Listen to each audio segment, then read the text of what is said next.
I'm going to be sharing some of the nail art related products that I will not be repurchasing and why. So I'm actually thinking about making a part two to this video. So if that is something that anyone's interested in, comment below and I might make that here in the near future. So the first thing on this list is going to be the Essie Here to Stay base coat. I've had this in my collection for, I want to say about 2, 3 years now, maybe longer. I honestly can't remember when I purchased this. I just do not use this. And it sits in the back of the base coat drawer in my nail cabinet, and I just don't like it. It actually did not work that great for me.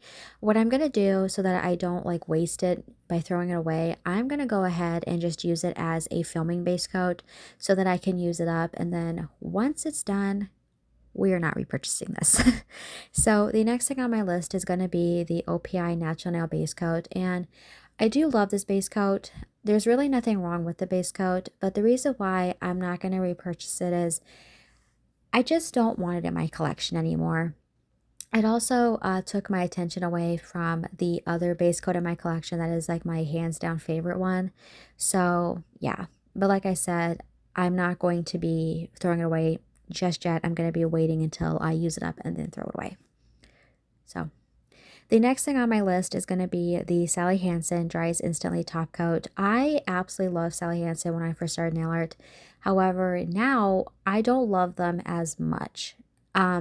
Their products, I don't know if Sally Hansen changed their formulas, but their products just are not as high quality as they used to be, and it really shows. I used to be able to get like a week's worth of wear out of their products, and now I'm lucky if I get like a couple of days. It just cracks for whatever reason. So I actually had this in my collection, or I have this in my collection because it was a really good and expensive top coat that I could go through very quickly for filming purposes. But once it's done, I'm tossing it, and I'm not going to be repurchasing it. So next up is going to be striping tape. I don't know about anyone else. I cannot stand striping tape anymore. I used to use it a lot when I first started nail art, but over the years, it has become a pain in the tush to work with. You just have to be very careful how you handle it. It's just, in my opinion, way more hassle than it needs to be. And I got rid of I got rid of like half the striping tape in my collection, and I feel like it like multiplies when you're not looking. So yeah, no more striping tape. So next up is going to be nail vinyls. I used to use these a lot when I first started with nails. However, I just don't love them anymore because I am a person that prefers to do stamping, and I tend to gravitate my videos towards like if you want to do your nails quickly type thing. And striping and nail vinyls are not something to use if you're a person that prefers quick nail art because your nails have to be 100% dry. And I just find these to be kind of hit or miss to work with. So once I'm done with those, we will not be repurchasing those.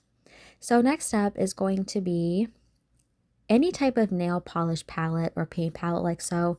I got this off Amazon and I loved it for a while, but it just has become way too difficult to clean, especially when I'm using glitter. And I have found that I use little pieces of tinfoil to do this now, like when I'm reverse stamping or something. So this actually went in the trash can right after I filmed this video. So yeah, we're not repurchasing nail polish palettes like that or paint palettes like that. So next up is going to be Amazon stampers. And the reason why I'm saying this is stampers can be hit or miss. And I've actually been using the ones from Analogy more lately, and I am loving them a lot more. I find that they're just higher quality. So yeah, I actually ended up tossing all of my Amazon stampers into the trash, and I just saved this one for filming, and then it went into the trash.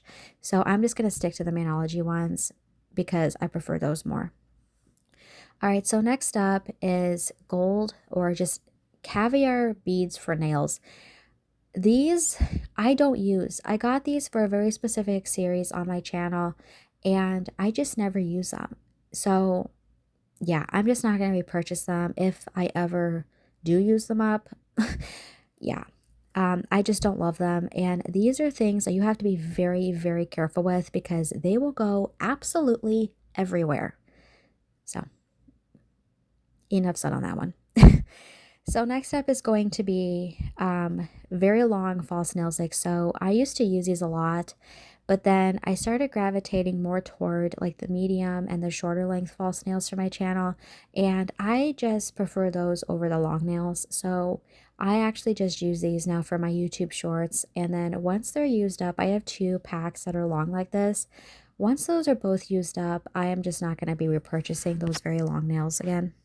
Step and last step is going to be chrome powder. I have a very hard time using this with regular nail polish. So once I figure it out, I'm probably only going to keep a couple of colors that I know I'm going to love.